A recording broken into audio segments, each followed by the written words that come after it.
Bapak, Ibu, dan Saudara yang dikasihi Tuhan, salam sehat untuk kita semua. Mari kita akan merenungkan kembali firman Tuhan dalam renungan umat pada saat ini dengan tema dikasihi untuk mengasihi. Melalui perenungan firman Tuhan dari 1 Tesalonika 3 ayat 11-13. 1 Tesalonika 3 ayat 11-13 yang demikian. Kiranya Dia, Allah dan Bapa kita, dan Yesus Tuhan kita, membukakan kami jalan kepadamu. Dan kiranya Tuhan menjadikan kamu bertambah-tambah dan berkelimpahan dalam kasih seorang terhadap yang lain dan terhadap semua orang, sama seperti kami juga mengasihi kamu. Kiranya Dia menguatkan hatimu, supaya tak bercacat dan kudus di hadapan Allah dan Bapa kita pada waktu kedatangan Yesus Tuhan kita dengan semua orang kudusnya. Amin.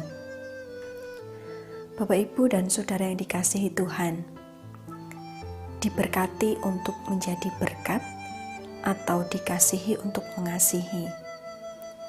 Kita tentu setuju dengan pernyataan tersebut.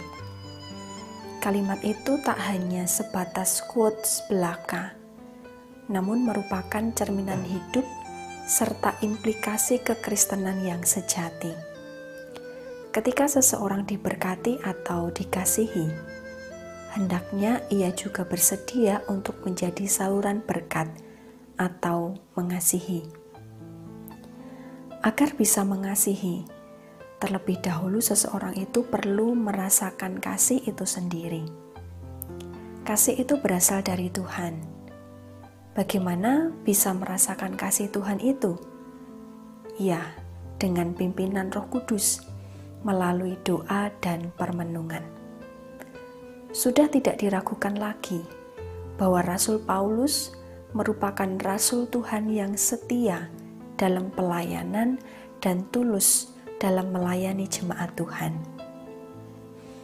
Yang mendasari Rasul Paulus melakukan semuanya itu adalah karena ia pun sudah merasakan kasih Tuhan melalui permenungan dalam setiap peristiwa hidup yang dialaminya. Bukan hanya dikasihi, melainkan ia dipilih oleh Tuhan untuk menjadi rasul. Kasih Tuhan menyelamatkannya dari hidup lama yang penuh dengan kekejaman dan keegoisan, menjadi hidup baru yang penuh dengan cinta kasih, sehingga ia didorong untuk semakin mengasihi jemaat Tuhan dan saudara seiman yang lain, termasuk mengasihi rekan sekerjanya. Dalam pasal 3, Rasul Paulus menunjukkan kasih dan perhatiannya kepada jemaat Tesalonika melalui Timotius, rekan sekerjanya yang diutus untuk berkunjung. Atas kunjungan Timotius itu, Rasul Paulus sangat bersukacita mendapat informasi tentang keadaan jemaat. Kedekatan relasi antara Paulus dengan jemaat Tesalonika bisa dilihat. Selain ia sangat mengkhawatirkan keadaan jemaat, keduanya juga saling merindukan untuk berjumpa. Meskipun pada saat itu Rasul Paulus tidak bisa berjumpa langsung dengan jemaat Tesalonika karena keadaan, tetapi kasihnya diungkapkan melalui doa dan harapan yang terunjuk kepada Tuhan, Sang Sumber Kasih. Rasul Paulus sangat rindu untuk berjumpa dengan jemaat Tesalonika. Dalam doanya itu, ia berharap kiranya diberi kesempatan untuk berjumpa dengan mereka.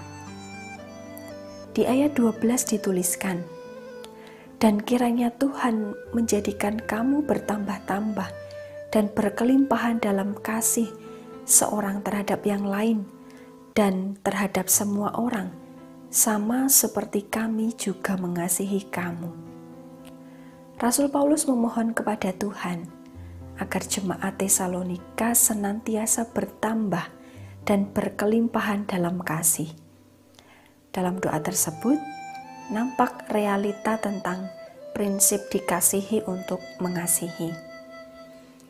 Ia menyadarkan bahwa mereka atau jemaat Tesalonika sangat dikasihi oleh Paulus dan rekan sekerjanya, sehingga hal itu kiranya juga bisa mendorong mereka untuk saling mengasihi satu dengan yang lainnya.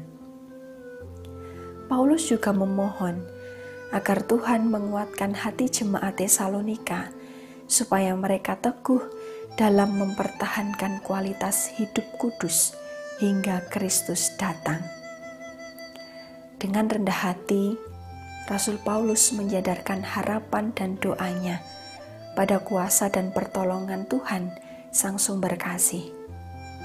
Kasih yang dirasakan oleh Rasul Paulus sepanjang perjalanan pelayanannya mendorongnya untuk mau membagikan kasih itu kepada jemaat Tesalonika, sehingga melaluinya jemaat berkelimpahan kasih dan tetap menjaga kekudusan. Bapak, Ibu, dan Saudara yang dikasihi Tuhan, melalui pesan pastoral tersebut, kita juga diajak untuk menghayati, merasakan, dan mensyukuri kasih Tuhan dalam hidup kita, lalu berkomitmen untuk hidup dalam kasih dan kekudusan. Keduanya merupakan bukti kasih kita kepada Tuhan dan sesama sebagai respon kasih yang sudah kita terima dari Tuhan.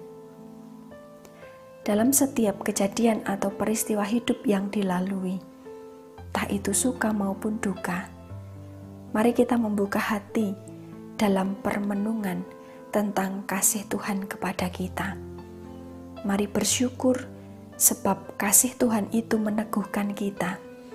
Dan marilah kita menyediakan hati untuk mengasihi sesama.